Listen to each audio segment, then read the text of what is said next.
السلام علیکم ګرانو دوستانو، هیله باندې یم چې روغ جوړ او د صحت جامې مو په تن کړي اوسي. راځئ نن په دې باندې خبرې وکړو چې څنګه کولی شو چې په کمپیوټر کې کله هم موږ یو فایل خلاصوو، هغلته د هغه آپشن په ځای موږ یې خپل نوم یا تخلص ور اضافه کړو. لکه کله چې موږ په کمپیوټر باندې رایټ کلیک کوو، دغه د آفن په ځای موږ خپل نوم یا تخلص ور اضافه کړو.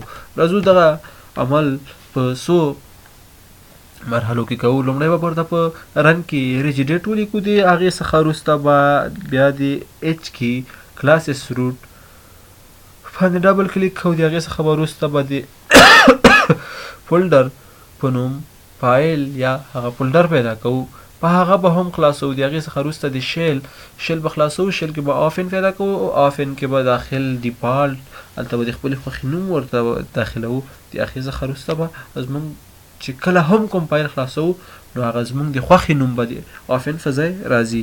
راځو دغه کار په عمل کې ښایو.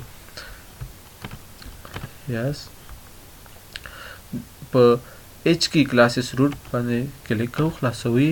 دلته ورته فولډر په نوم فایل یا فولډر پیدا کوو، دا هم خلاصوو. دلته شیل به هم خلاص کوو. بیا آفن کې به په ډیفالټ باندې ډبل کلیک وکړو، دلته به د خپلې خوښې نوم ورته داخل کړو چې دا د ورته د خیبر داخل کوو. اوکې، اوس چې کله هم مونږ په کوم فایل یا کوم څه باندې رایټ کلیک کوو نو د آفن په ځای به مونږ ته هغه زمونږ آپشن یا هغه خپله چې مونږ داخل کړی نوم ده هغه به مونږ ته وښیي. لکه دا دلته د آفن په ځای مونږ ته خیبر، یعنې هغه څه چې مونږ وغواړو داخلولی شو، یعنې دا تغییرات دي چې مونږ یې راوستلی سو په خپله خوښه باندې په کمپیوټر کې.